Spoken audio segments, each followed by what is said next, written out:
నమస్తే, welcome to our channel. నేను మీ సిరి. జగన్మోహన్ రెడ్డి గారి వైఫ్ బాతిరెడ్డి గారు ప్రచారంలో ఉండగా తాడేపల్లి ప్యాలెస్ మాత్రం అంటే ఒక్కసారిగా తన రూపు మారుతుంది అని చెప్పేసి తాడేపల్లి ప్యాలెస్ గోడలు బద్దలు కొట్టారు అని చెప్పేసి మనకు వార్తలు వస్తున్నాయి. ఇంతకు అక్కడ ఏం జరుగుతుంది? సో ఈ అంశాన్ని మనకు వివరించడానికి మనతో పాటు ఉన్నారు ప్రముఖ సీనియర్ జర్నలిస్ట్ జగదేవ్ గారు. నమస్కారం సార్. నమస్తే సార్. ఇప్పుడు బాతిరెడ్డి గారు అయితే ప్రచారంలో ఉన్నారు జగన్మోహన్ రెడ్డి గారి కోసం. కాకపోతే ఇక్కడ తాడేపల్లి ప్యాలెస్లో ఆ ఇంటి గోడల్ని బద్దలు కొట్టారని చెప్పేసి మనకి వార్తలు వస్తున్నాయి. అసలు ఇంటి గోడల్ని బద్దలు కొట్టారంటే ఏ రకంగానే బద్దలు కొట్టారంటే అది కాదమ్మా. అంటే ఇవాళ రేపు ఎక్కువగా ఫిల్మ్ ఇండస్ట్రీ కానీ రాజకీయ నేపథ్యం ఉన్న వాళ్ళకి కానీ ఒక రకమైన భయంతో కూడిన భక్తి ఏర్పడింది అందరికీ. భయంతో కూడిన భక్తిని ఎందుకు అంటున్నానంటే జాతకాలు అలాగే వాస్తు వీటి మీద ఎక్కువయ్యాయి. మొన్న ఆమె ఎవరు రాజన్న కూతురు చనిపోయారు కదా యాక్సిడెంట్ ఇక్కడ తెలంగాణ. లాస్య. సో ఆమెకు కూడా ఏదో గండం ఉందని ఎవరో చెప్పారని అట్లా చెప్పినట్టుగా జరిగింది, ఆమె చనిపోయింది. చాలా చూసాం. ఆవిడ కూడా రాత్రంతా పూజలో కూర్చొని పొద్దున కూడా సరిగ్గా నిద్రలేక మేబీ ఆ పిఏ కూడా సరిగ్గా నిద్రపోక ఎట్లా జరిగి ఉండొచ్చు అని కూడా రకరకాల కథనాలు అయితే వినిపిస్తున్నాయి. అయితే ఇక్కడ మనం అర్థం చేసుకోవాలి ఏంటంటే ప్రతి ఒక్కరికి కూడా ఒక రకమైన భయంతో కూడిన భక్తి. ఎందుకన్నానంటే వాళ్ళు చేసే పనులు బట్టి వాళ్ళు భయపడుతున్నారు కూడా.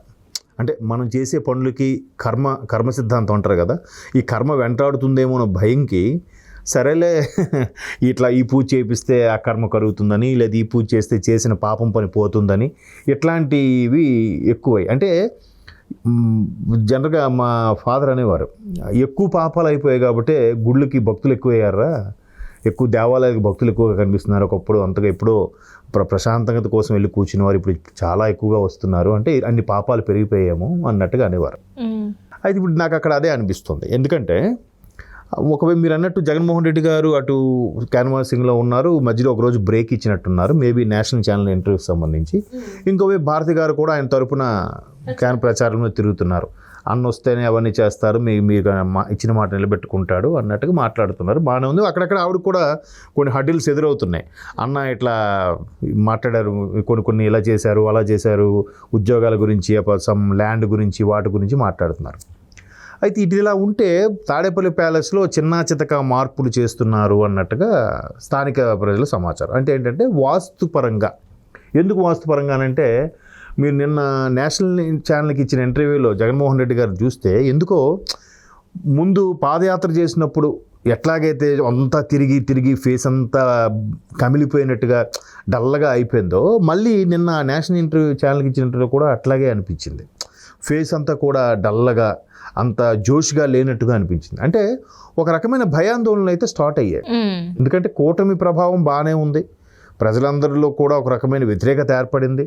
ఈ నేపథ్యంలో రెండోసారి ప్రభుత్వాన్ని ఎలాగైనా స్థాపించాలి, లేదంటే మనకు మనుగడ కష్టం అనుకుంటున్న పార్టీలో మళ్ళీ ముఖ్యమంత్రిగా నిలదొక్కోవాలి, అధినేతగా ఉండాలి అంటే ఒక రకం భయం ఉంటుందిగా. ఆ భయంకి రకరకాల పూజలు పునస్కారాలు జాతక దోషాలు సంథింగ్ లేదంటే గీస్తులు చూస్తారు. అయితే ఇప్పుడు తాడేపల్లి ప్యాలెస్లో వాస్తుపరంగా చిన్నా చితక మార్పులు చేసే అవకాశం కనిపిస్తుందంట. అంటే వీళ్ళు క్రిస్టియన్స్ కదా, మరి ఇలాంటివన్నీ నమ్ముతా అంటారా? ఎందుకు నమ్మరమ్మా? ఎందుకు నమ్మరు? అంటే మామూలుగా పండగలకి చూస్తే సెట్లు వేసి దేవుళ్ళని వాళ్ళ దగ్గరికి తెప్పించుకునే టైప్ కదా, మరి ఇలాంటివన్నీ నమ్ముతారా లేదా? ఎప్పుడైనా మనకి చెడు వెంటాడుతున్నప్పుడు ఒక రకమైన భయము, మనం చేసే పనుల వల్ల మనకు కలిగే భయం వల్ల అప్పుడు ఎవరు చెప్పినా వినాల్సిందే, ఎవరు చెప్పినా నమ్మాల్సిందే. అక్కడ మరలా ఇవన్నీ రేవు, మళ్ళీ ఇక్కడికి అంతా చుట్టూ తిరిగి సనాతన ధర్మం వైపు రావాల్సిందే ప్రతి ఒక్కరు. ఎందుకు మీరు చాలామంది మీరు టీవీలో యాడ్స్ చూడట్లేదా? దాన్ని ఏమంటారు, మైనారిటీస్ చెందిన వ్యక్తులు కూడా ఫలానా బాబా గారు ఇట్లా జ్యోతిష్యం చెప్పబడను, ఫలానా బాబా గారు జ్యోతిష్యం చెప్పబడను. ఇప్పుడు మీరు యాడ్స్ చూడలేదా? చూశారు కదా. మరి అలా అనుకుంటే కేవలం ఈ హిందువులకు చెందిందే జ్యోతిష్యము, హిందువులకు చెందిందే వాస్తవాన్ని మీరు ఎందుకు అనుకుంటారు? అందరూ ఎవరైనా అక్కడ మాత్రం అందరూ నేర్చుకోవచ్చు అంటే అందరూ సమానమైన అంటారు. మీరు అన్నట్టు మరలా దండం పెట్టుకునేసరికి వేరే ఎవరి ఇష్టాలు వాళ్ళు, ఎవరి దేవులు వాళ్ళు అని అంటారు.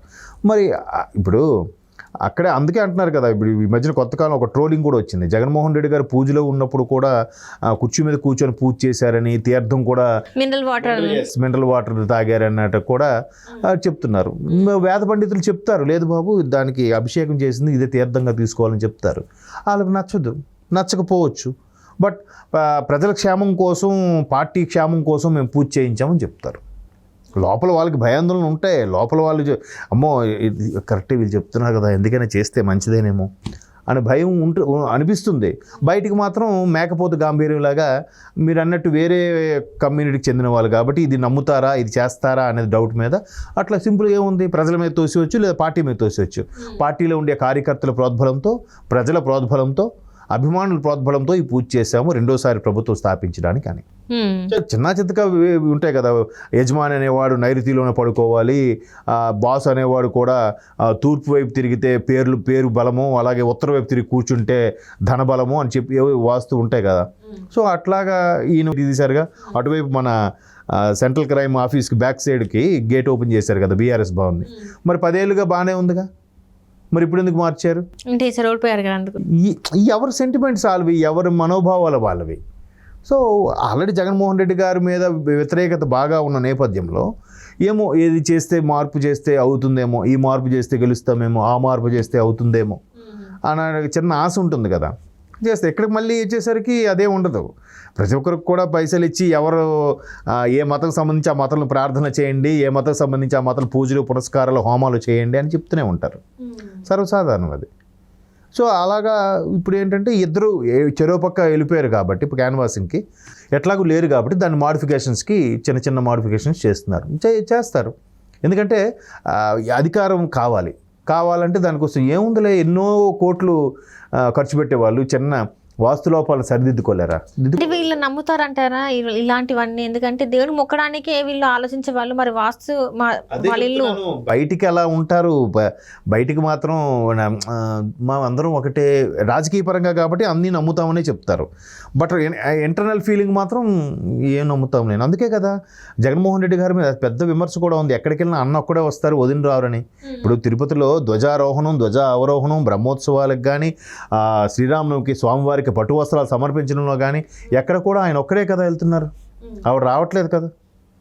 మొన్న కూడా ఆవిడ రారన్నారని అక్కడ సెట్ వేశారని అంటున్నారు. మరి ఎంతవరకు వాస్తవం తెలియదు. ఉగాదికి సంబంధించి తిరుమల సెట్ వేశారని, సంక్రాంతికి మేబీ ఆవిడ రానన్నారో లేదంటే టైం వేస్ట్, అక్కడ వరకు రావడం కుదరదో లేదా ఇక్కడ పనులు ఉన్నా అది మనకు తెలియదు. సో ఆవిడ రానన్నారు కాబట్టి ఇక్కడే సెట్ వేశారు, దేవుని మన దగ్గర ఈయన దగ్గర తెప్పించుకోవడం ఏంటి అన్నట్టు కూడా విమర్శలు, ట్రోలింగ్స్ అయ్యాయి. మరి అంతే ఇక్కడ లోకల్గా ఇంట్లో పక్కన వేశారు కాబట్టే ఆవిడ వచ్చారేమో. తర్వాత అంతకుముందు ఎప్పుడు చూడలేదుగా.